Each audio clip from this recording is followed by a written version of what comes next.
Hey everybody, it's Amy Schultz again, and I'm so excited because I get to talk with you about cooking with your essential oils, something I absolutely love doing on a regular basis. Whether I'm cooking or baking, I can always find an oil that I can throw in there. So today, what I have on my stovetop is some delicious marinara sauce. For dinner, we're going to be having some chicken parmesan, and so I made this homemade marinara. Rather than having you watch me do all the steps, I made it already ahead.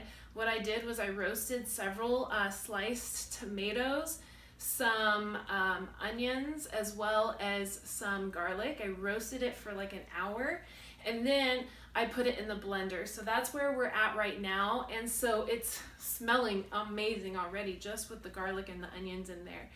But now what I'm going to do is I'm going to add my oil. So we're learning about the wonderful benefits of oregano, right? We all know that oregano is an herb. It's something that we'll find a lot of the time in our Italian foods, but it's also very powerful for boosting our immune system. So why not add it to our food, right? So I'm going to talk about how you can easily use your essential oils with your foods.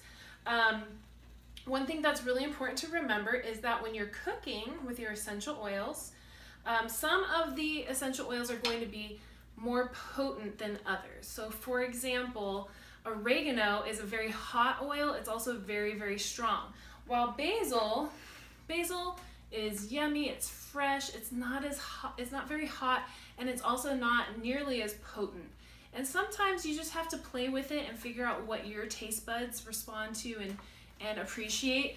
But for me, I can use a full drop of basil, which I'm going to do right now, in my marinara. So I'm gonna actually do 2 drops. So that's just something tried and true that has worked for me. So 2 drops of basil in my marinara. It tastes amazing. It's as if I have fresh basil in here, and it smells amazing. I've also made a delicious lemon pasta sauce as well with the basil.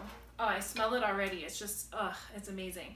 But the oregano, now this is a hot, very potent oil, and I will be honest with you, I've made a pot of chili and completely ruined it by putting 1 drop of oregano in there.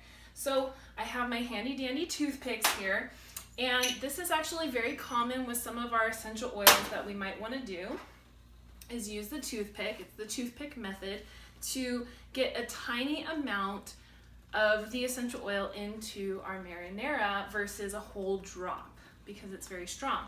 So all I'm gonna do is dip my, hopefully you guys can see this, dip my toothpick in here.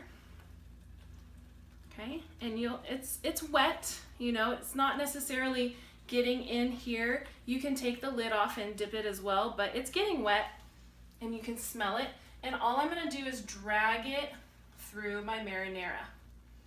Very simple. The essential oil is kind of coming off into my sauce as I stir it throughout. And that's that, right? Now, of course, I do have to taste my marinara to see if the oregano flavor is in there. So I'll do a taste test and see if I need to add more and get a new toothpick and do the toothpick method with my oregano again if I need to. I happen to know that my husband and I don't love a strong oregano flavor in our foods, so I happen to know that 1 dip is good for us. If you love oregano, you might need to do 2 or 3 dips. You can try it with 1 drop, but I'm just forewarning you, it's very potent.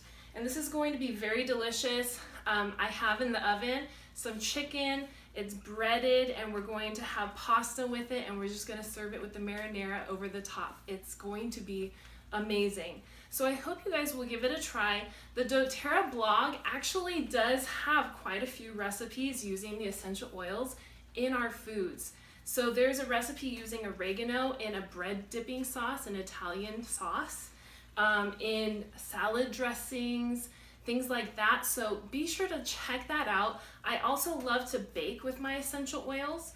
And so for that, I like to put about 8 drops in about an 8x8 pan of brownies of either wild orange or peppermint. It's absolutely amazing. You have to try it the next time you make a batch of brownies.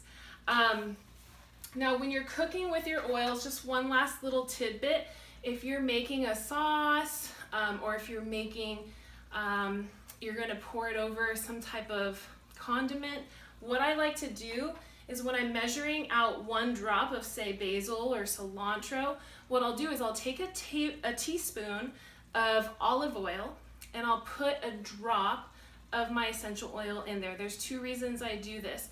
One, because it helps it kind of work its way through whatever you're making so you can mix it in a lot better. And 2, if you accidentally get 2 drops when you only wanted 1, especially with oregano, you can start over. As much as it kills you, you can start over and you're not gonna mess up your whole dish. So that's a really great method of putting your stronger, more potent oils in there. So I hope that this helps you find a new way to try out your oils, and if anything, just put a drop of grapefruit or lemon in your water and try it out and just see how you like it. All right, guys, see you next time.